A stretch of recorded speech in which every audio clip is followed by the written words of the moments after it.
दोस्तों नमस्कार, मेरा नाम है डॉक्टर के पांडे और आपका इस चैनल पे बहुत बहुत स्वागत है।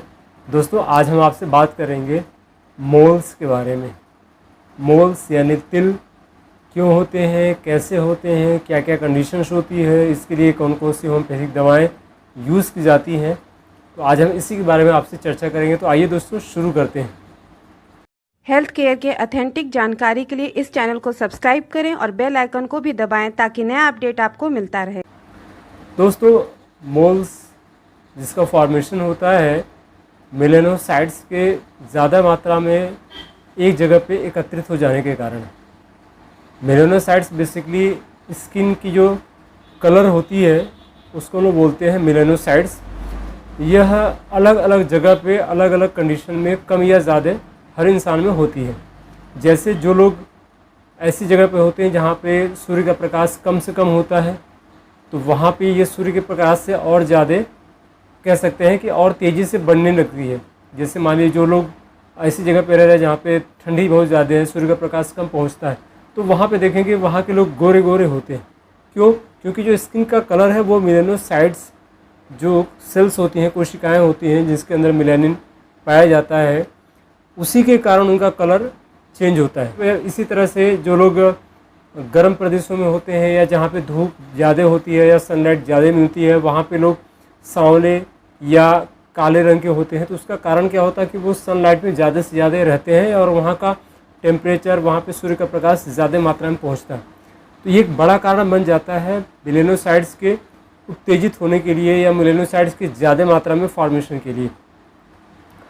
तो मेलेनोसाइट्स से समझ में आपको आ गया होगा कि जो लोग जिनका कलर चेंज होता है, जो लोग गोरे होते हैं, तो उनके अंदर क्या है, जो मेलेनोसाइट्स की जो संख्या है वो कम है, उनका फॉर्मेशन कम है, इसकी वजह से वो गोरे हैं। और जिनके अंदर में मेलेनोसाइट्स की मात्रा ज़्यादा है या मीडियम में है तो वो गेहूँ कलर के होते हैं, वो सांवले कलर के होते हैं या काले रंग के होते हैं। तो ये कारण होता है। अब कुछ कंडीशंस दोस्तों ऐसी होती है जिसमें क्या होता है कि जो मेलेनोसाइट्स हैं वो एक जगह पे इकट्ठे हो जाते हैं। एक जगह पे इकट्ठे होने से क्या होता है कि वहाँ पे ज़्यादा मात्रा में स्किन का जो डिस्कलरेशन होता है वो चेंज हो जाता है। मेलेनोसाइट्स के एक जगह पे इकट्ठे होने की वजह से वहाँ का कलर और ज़्यादा गाढ़ा हो जाता है, जो कि काला, भूरा या ब्लैक या अलग रेड कलर का, अलग अलग कलर का दिखना शुरू हो जाता है। तो ये बेसिकली मेलेनोसाइट्स की ज़्यादा मात्रा में एक जगह पे इकट्ठे हो जाने की वजह से होता है। ये बेसिकली दोस्तों होता है हार्मोनल चेंज की वजह से होता है। कुछ कंडीशंस होती हैं जिन कंडीशंस में ये ज़्यादा होता है। इसका जो कारण होता है इसको समझ लेते हैं। पहला कारण होता है जो लोग सन के एक्सपोजर में ज़्यादा होते हैं। अच्छा, ये ज़्यादातर ऐसी जगह पे होता है जो कि सनलाइट में ज़्यादा दिखता है। जैसे फेस है, हो तो ये बॉडी में कहीं पे भी सकता है, लेकिन फेस पे ज़्यादातर पाया जाता है, चेस्ट पे, बैक पे, ठीक है, हैंड्स पे ये ज़्यादा पाया जाता है। बाकी हो तो पूरे शरीर में कहीं पे भी सकता है। अब इसका जो कारण मैंने बताया आपको कि पहला कारण है सन एक्सपोजर। ये उन लोगों को ज़्यादातर होने की संभावना होती है जो कि सन के एक्सपोजर में ज़्यादा होते हैं, तो उनके अंदर ही ज़्यादा होने की संभावना होती है। लेकिन और भी लोगों को होता है, चूँकि हमने बताया कि हार्मोनल डिसबैलेंस की वजह से होता है। तो हार्मोन अगर डिसबैलेंस किसी के अंदर भी होगा, हार्मोन का परिवर्तन होगा, तो उन कंडीशन में हो जाता है। जिसके दूसरा जो फैक्टर है वो होता है जिससे प्रेगनेंसी हो जाएगी। जो लेडीज़ जब प्रेग्नेंट होती हैं तो उनके बाद जब बच्चा होता है तो उसमें हार्मोनल डिसबैलेंस बहुत ज़्यादा होता है। तो उस कंडीशन में भी आप देखेंगे कि चेहरे पे एक तो डिस्कलरेशन हो जाता है, तो वैसी कंडीशन में भी मोल्स का फॉर्मेशन ज़्यादा होने लगता है। तीसरा जो कारण होता है दोस्तों वो होता है जो एज फैक्टर होता है। आपने देखा हो जो प्यूबर्टी एज में होते हैं, या इसको कहिए कि जब टीनेजर्स जो होते हैं तो उनके अंदर में भी हार्मोनल डिसबैलेंस बहुत ज़्यादा होता है। तो बिलो 20 ईयर्स में भी ये ज़्यादातर पाया जाता है। तो ये इसके कॉस्टली फैक्टर्स हैं दोस्तों। अब हम बात करते हैं कि ऐसी कंडीशन में हमको करना क्या चाहिए। ऐसी कंडीशन में हमको जो सबसे इम्पॉर्टेंट करना चाहिए कि सन के एक्सपोजर में कम से कम जाएं। कम से कम धूप में निकलेंगे तो इसका बनना भी कम होगा। और इसमें हम होम्योपैथिक दवाओं का कैसे इस्तेमाल कर सकते हैं, तो दो तरह की दवाओं का मैं आपको बताऊंगा। एक तो लगाने के लिए, दूसरा अंदर से खाने के लिए। तो पहले हम लगाने की बात करते हैं। लगाने के लिए जो दवाएं इस्तेमाल की जाती हैं दोस्तों, उसमें सबसे पहली दवा है बेलिस पी। बेलिस पी या बेलिस पर बोलते हैं इसको। ये मदर टिंचर फॉर्म में अगर इसको इस्तेमाल किया जाए ये बड़ा अच्छा काम करता है स्किन पे। तो पहली दवा Bellis P mother tincture form में। दूसरा है Berberis aquifolium, Berberis aquifolium mother tincture form में। और तीसरी दवा है थूजा मदर टिंचर फॉर्म में।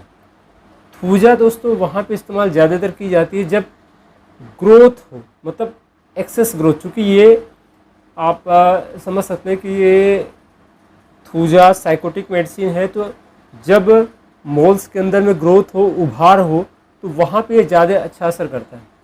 तो अगर उभार है तो आप वहाँ पे बराबर बराबर मात्रा मिला दीजिए, और अगर उभार कम आपको लग रहा है तो आप थूजा की मात्रा को थोड़ा सा कम कर सकते हैं, इन दोनों की मात्रा को बढ़ा सकते हैं। अदरवाइज आप सेम मात्रा में मिला करके भी, तीनों की बराबर बराबर मात्रा ले करके मिला करके आप उसको दिन में जहाँ जहाँ पे भी है उसको दिन में 2 बार 3 बार आप इस्तेमाल कर सकते हैं। इसका लगातार 3 से 4 महीने तक इस्तेमाल करना है। तो ये हो गया बाहर से लगाने के लिए दवाएं, समझ लीजिए बेलिस पी, बर्बेरिस एक्वाफोलियम और थूजा, इन तीनों का मदर टिंचर। अब दोस्तों हम बात करते हैं खाने के लिए कौन कौन सी दवाओं का इस्तेमाल करना है।